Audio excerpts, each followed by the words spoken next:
Today we're going to be talking about efficiency in production with live editing, switching technology, and I'm super fired up about this topic. It's probably pretty lame to people who are not in video or care about this stuff, but I'm fired up because of the technology and because of maybe the budget savings and the efficiency that can be gained for a client when doing specifically a studio production, but with live editing or switching technology. So I'm all fired up. Yeah, so the particular example, the recent shoot was, filming with the client that had a lot of educational videos, a lot to teach, but they had... I think there was like 60, but I feel like there was like 80 that we did by the end of the week. Yeah, I don't know how many modules and how many videos made up each module or whatever, but basically, just for the context for the listener, for the viewer, they were going to have a ton of these videos, a ton of content, and didn't want to have to go back and re-edit everything after the fact. So what's one way to solve that is, this wasn't totally multi-cam, it was multiple views. So that might be a little confusing to explain, but they had a full wide person, they had the screen that the person was showing or teaching off of, the PowerPoint, and then they had a picture-in-picture of the person in the corner and then the screen behind them. But they didn't want to go back and edit that later and go back through the hours. That'd and be hours. insane to edit 80 videos and hours of footage. I mean, 5 days filming, at least half those days were filming, Yeah, and so live switching, people are probably somewhat aware of it from like concerts and things like that, multicam shoots, you're live switching, but you can also just record that output. And that's probably the difference here, was like, it wasn't all about the fact that it was being streamed live or something. It was, we were recording the output and then giving them the final video file that already has all those edits there. So it's especially useful for long form content, and when you have tons and tons of deliverables, many videos coming out, after the fact. So that was kind of a cool one. We incorporated green screen, we incorporated keying, for the background that they wanted. Another cool one where we weren't live switching in the studio, but we were live keying, was when we did the work for Madison College. And we had those kind of crazy everything everywhere all at once VFX things to pull off. So we had a student and they're in a setting, they're in their living room, they're in their kitchen, and then crazy VFX, and they end up at the college in a location. And so that one, we had shot all these background plates, and then we had to film the student in the studio in front of the green screen, but we decided that we wanted to run it through our switching technology for the sole purpose of using the keyer. Right. So we could essentially verify that what we were doing would look well. Yeah. In post, we were still doing green screen replacement, but we wanted to have more confidence during the shoot. Yeah, so that one we were gonna edit later, but it was confidence during the shoot. It was also, comes back to, I guess it's a different episode of this podcast, but talking about like kind of client proving it to the client or making them feel confident about it. So when you're shooting something and you're shooting in front of a green screen, that can be a bit alarming for the client, because you're just like, what am I looking at? I just have a person and behind them is green. None of that. Yeah, they just have a hope and a dream that something is going to work out. Yeah. So this was a great way to kind of demonstrate to the client, here's what it's going to look like. We could really dial in the angle of the lighting and make everything look just like it needed to for the background. The keying is a little bit easier to do if you're doing it in post, doing it as an edit after the fact. But doing it live, we could kind of see if there were any glaring issues. It's not as easy to dial in that key live because there's funky things that go on with lighting. But here we go. I pulled it up. So we've got, this is Hannah's husband. He is standing in the set of one of these Madison College green screen shoots, and you can see a little bit of the keying issue. This is if you're watching up in the top right, but at the very least, it looks, it looks like they're straight up in a kitchen, which was super cool. We had that foreground element, which really, kind of tied the room together. And this was, we really needed this to be photorealistic. So getting the perspective lines to line up exactly right was... That's right. So like the how we tilted the counter. Yep. Yeah, that's right. I remember that. Yeah, that was pretty killer. He's standing there, and we wanted to make sure that the counter lines up with all the lines that are in that scene, because he's supposed to interact with that counter. Yeah, just a lot of little things that this was cool. Come together. Yeah. This turned out so well, and you could see in this shot, it's like the green screen. Maybe I can zoom in a little. You got the green screen on the left, and you can see the foreground element, and then you can see the background replacement. And I think the final product, projects actually were pretty killer in terms of how good they looked. So to be able to do that is pretty killer because, as I said at the top of the show, it can save time, it can save budget. Both of them make it more efficient. So I can't even imagine how long it would take, because I had estimated maybe half the time was filming. It had to be more than that. We had to be filming like 2/3 of the time. Mm-hmm. So maybe like 8 hours a day times 5 days, 40 hours of footage that get turned into maybe 80 videos, or maybe there's 100. Because I think they originally said 60, but we were at that on like Thursday, and then we still had Thursday and then Friday content. So there was a lot, and ideally switching in between those 3 shots, so it's just the person, which we also replaced the background, made them in different, put them in different locations. Then a picture-in-picture, which I wish maybe I had taken a picture of the setup. We ended up having 3 different live switching boards. So our main board, and then this little board that Luke's using for this. Also, something else I should acknowledge, if you're watching this, it's Ash Wednesday. I'm not dirty. I have ashes on my forehead. And you don't clean them off, you just leave them there. Second one, was that picture-in-picture running through this board, I believe. But then we needed a third board to do another picture-in-picture that was in there. So this board was doing the keying, the other board was doing a picture-in-picture, put it together for that second shot, which I think some of the more expensive boards can do just natively, but it took us 3 different switching boards to use. One which I ordered and showed up on Tuesday. So it was kind of funny. It was efficient, and it was the most efficient way to do it, but it was kind of funny to see how complicated the setup was for what seems very straightforward. Like, that's the magic. A person, and there's a laptop, I just need to see their screen. Yeah. Right? And then this other thing is like, well, actually there's more involved there than you might be thinking and might realize. And we could have done it just in like OBS, Open Broadcasting System, a software that can be run on a laptop. But it seemed like there was a delay there. The key wasn't quite as good. There was a couple of reasons why that. Well, there's a delay of the audio and trying to make the audio match with the video, and there's delays there just through the signal. And I think if we were setting this up, this is something that we might be doing for the client anyway, is setting it up so that they can do it more in their studio, and then we can do some more complicated ones in our studio. But if we were to set it up, I probably would look more into like an OBS solution, some kind of software solution, because those let you do all the graphics in one machine, because it's a computer. Yeah. Right. We don't need multiple boards. So there's some problem solving that needs to happen with the audio and some keying and some things like that. But I think those are very solvable problems. So all they need is a camera. They could probably set it up something in, as small as this room. Just have a camera, a green screen, and then you have OBS, which has 3 different scenes or 4 different scenes. You could do as many as you wanted.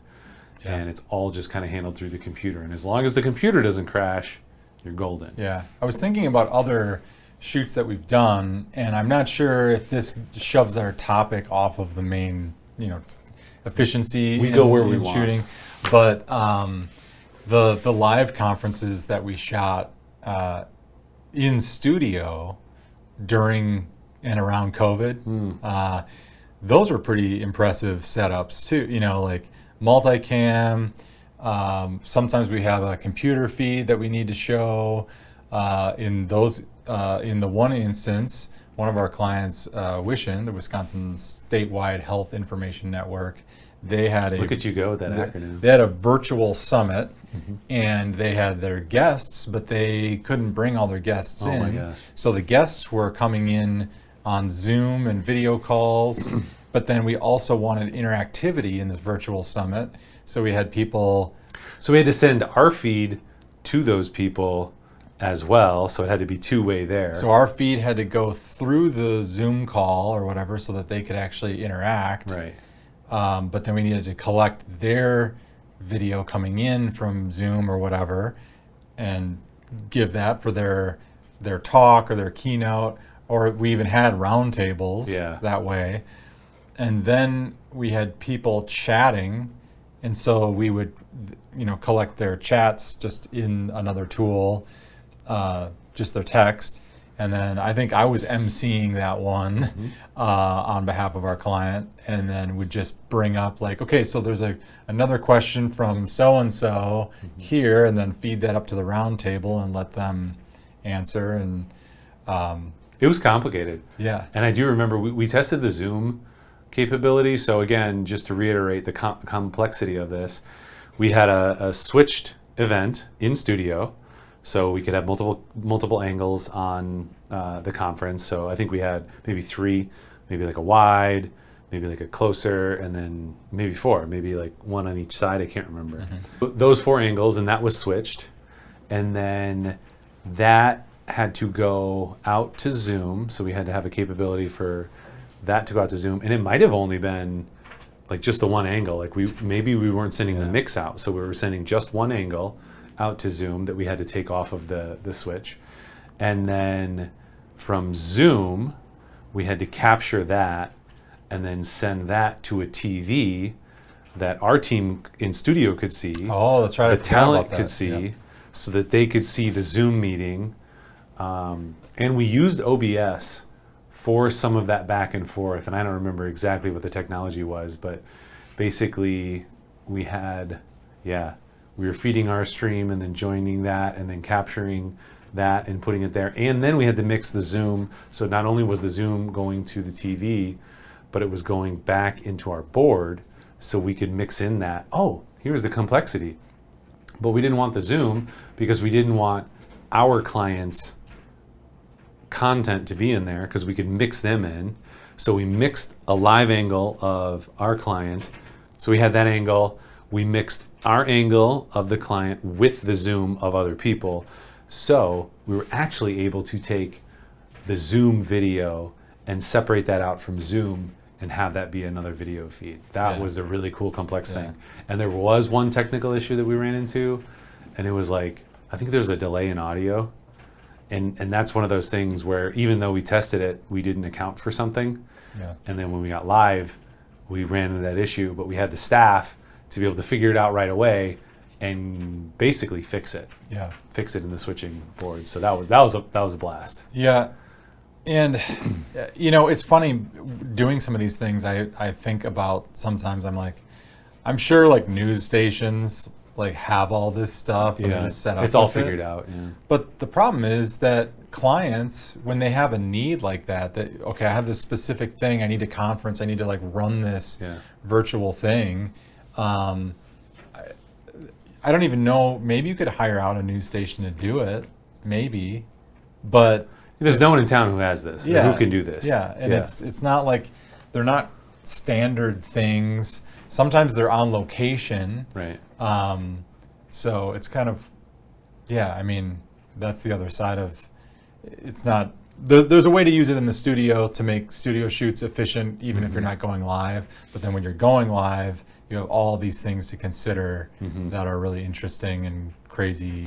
So it's to some degree, there's maybe more pre-production in the technical aspect, And then what that does, that pre-production, that saves you time in the production and the post-production. Yeah. Because like we didn't have to really edit any of that content. It was all basically edited. It was all basically in the platform for the conference. So it was already somewhat delivered. I think we just maybe trimmed it up, shaved it down, maybe put a title on it. If we didn't have titles, put it on YouTube. So really minimize the back end work. So other things that we've filmed, they're not always live streamed. So this same client, Wishin, for their live conferences, they haven't streamed them live. I think when we did the conference for the Episcopal Church, there was a live stream for that one, I think, right? Yes. Yeah, so that one was a live stream, but there's many times that we've done this where there's not a live stream and we could just record it on all the various cameras and then later come in and edit. But again, just for efficiency's sake, like editing live in the energy of it, in the moment when you kind of can anticipate when the person's going to do something, you kind of know what's going on in the conference. You know, it's always good to record your backups of each feed, but often that output is what we end up using. It's more efficient. Again, it's like we're there. Also, being a technical director in the ear of the camera operators, telling them what you need, that's going to be necessary anyway. So since because we've talked about this before, like, well, does it make sense to bring the whole switching setup, or do we just like record all the cameras and do it later so that we have more control? I think that was the question with the music video release conference or concert, right? Yeah. Because that was not live streamed, was it? Or was it? No, that was also live streamed. I think that was also live streamed. Yeah. There was another one I just thought of that we did that wasn't live streamed. It'll have to come back to me. But yeah, just a question of like, does it make sense? Oh, the Deacon Ralph ministry video. That was a 4-night talk series, multicam. And again, it was not streamed live. Right. So the question was, do we just record it and then edit later? But we think that if you've got a technical director sitting there who's already got to be in the ear of all the camera operators, just to make sure, hey, can you focus on this? Can you reframe this way? Whatever. Then you might as well just live cut it, live switch it. Right. And then after your thing, when you're, because you've got to monitor all the cameras. Yeah. So it just makes sense to like make that more efficient, edit that, Save a little bit of time. And some of these boards too have what's called ISO recording, which means it records all the streams, which is really cool. And that's actually what we're doing now. So we've got 3 streams, I guess, my angle, your angle, and the computer, and audio to each of these. Delivered. And Luke right now is live switching so that we can actually just have that as the base. And this will record the live switch and all 3 channels. So Luke or Alexis or whoever's editing can go back and modify it if they want, or just utilize the edit as is. And we don't have to spend hours in post re-editing this because it's basically already edited because we're using the live production switch. So you wouldn't want to have to figure out how to edit this. Yeah, right. Yeah, just lean into what Luke's already done and accept all the flaws as charm. Yeah. What part of this conversation should I leave in and edit? Yeah. Just like this sounds nonsensical. It's like, that's just how it's going to be. Go with the live cutting. Yeah. So that's what we were talking about. Bringing it home. Efficiency in production with live editing, switching, including what we're doing here now for podcasts is pretty killer. So if you have questions about production, about video marketing, consistent story-driven video marketing, other things you want us to explore or talk about, we've been doing this for over 17 years now, and we were on a call earlier and someone is asking us to train them to do some setups because they're the team, the marketing team. And they're like, we don't have any formal training. And I was like, well, we have formal training, but more so, we have 17 years of practical experience. So then we're like, yeah, let's get some practical experience for you guys. Yeah, if you need somebody to fake it, pretend to be an MC for your event, and just pretend that they know what they're talking about, I'm your guy. Yeah, we can do anything, literally anything. Consistent story-driven video marketing, that's our shtick. We help brands succeed. Agencies, businesses, associations, nonprofits looking to fundraise with our methodology. Reach out if you want help. Otherwise, like, subscribe, follow, do all the things. Thanks. Me.